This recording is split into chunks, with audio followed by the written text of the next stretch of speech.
Bom, para a gente falar deste não encontro entre Lula e Zelensky, eu vou receber agora o cientista político Urian Fancelli. Urian, bom dia, obrigada pela participação aqui conosco. Oi, Cecília, bom dia. É um prazer estar aqui com vocês.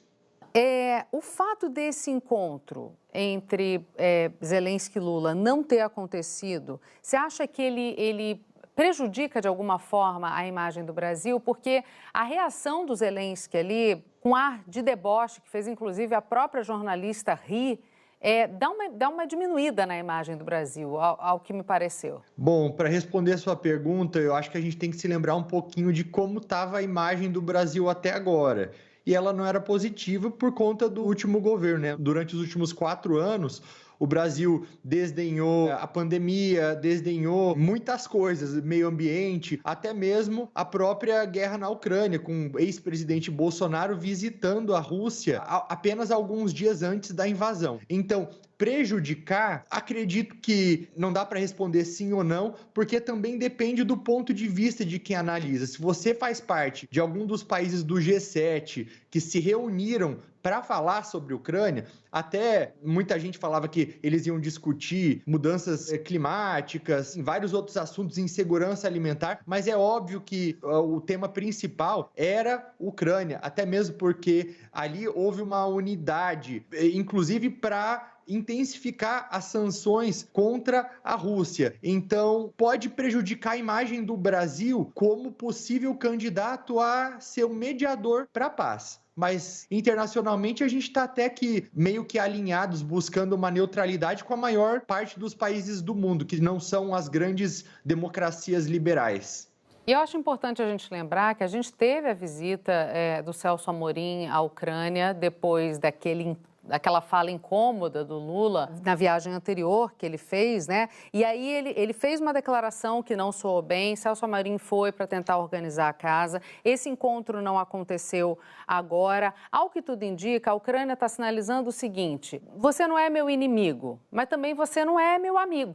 É por aí, Urian, e o que isso pode representar daqui para frente? Pode dificultar ainda mais esse papel do Brasil como mediador. Você sinalizou muito bem, Cecília, esse tom de deboche que houve na fala do Zelensky, e isso reflete um pouquinho também aquilo que se especulava antes, que o Brasil realmente não mostrou muita boa vontade. Parece que o governo demorou para responder a delegação ucraniana, e aí não ficou uma situação muito agradável nem para um nem para outro. O que o presidente Lula deveria ter feito, na minha visão, era ter tido uma abordagem mais parecida com a da Índia, por exemplo. A Índia é claramente um aliado da Rússia, é um país que, apesar de se dizer neutro, né, mas que tem ganhado bastante com essa guerra, com importação de petróleo. A Índia, basicamente, ela escolhe quanto ela quer pagar pelo petróleo da Rússia. Eles estão negociando, por exemplo, até mesmo um acordo de livre comércio entre os dois países, e o primeiro-ministro da Índia não viu problema algum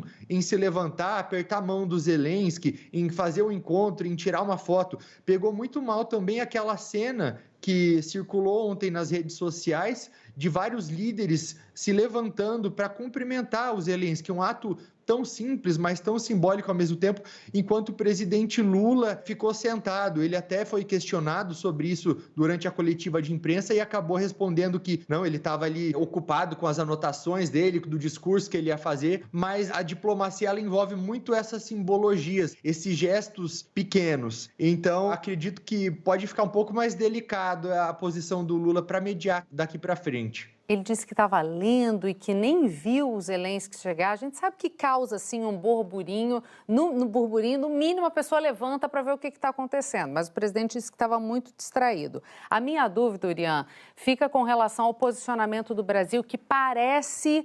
O presidente Lula sempre tenta deixar claro, dizendo que é a favor da paz e que nenhum dos dois países quer isso.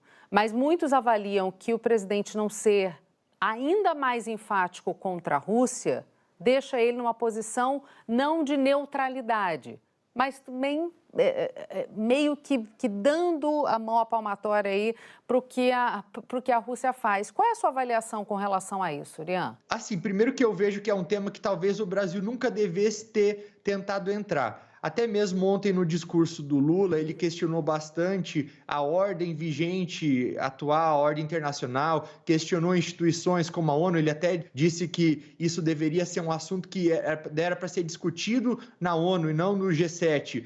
Só que ao questionar isso, me pareceu um pouquinho, não só para mim, mas para muitos outros, mas talvez um pouquinho oportunista, porque era um momento em que essas 7 maiores economias democráticas do planeta se reuniram no Japão, né? Em Hiroshima, uma cidade simbólica que foi devastada por uma bomba nuclear, em um momento em que as tensões nucleares aumentam internacionalmente. Eles se reuniram para falar sobre a Ucrânia. E o presidente Lula chega lá daquela maneira e tentar, de algum modo, enfiar o Brasil ali no meio para mudar uma ordem vigente. Eu não acho que isso foi visto com bom tom. É completamente legítimo o presidente querer buscar um protagonismo para o Brasil, como ele fazia nos 2 primeiros governos, apesar do contexto ser diferente. Outros países querem também, eles querem discutir reformas no Conselho de Segurança, como o próprio Japão, a Alemanha, a Índia, mas a maneira como foi feita, isso eu acredito que não pegou bem, mas não acredito também que o presidente Lula vai desistir disso, porque a gente sabe que ele é bem insistente.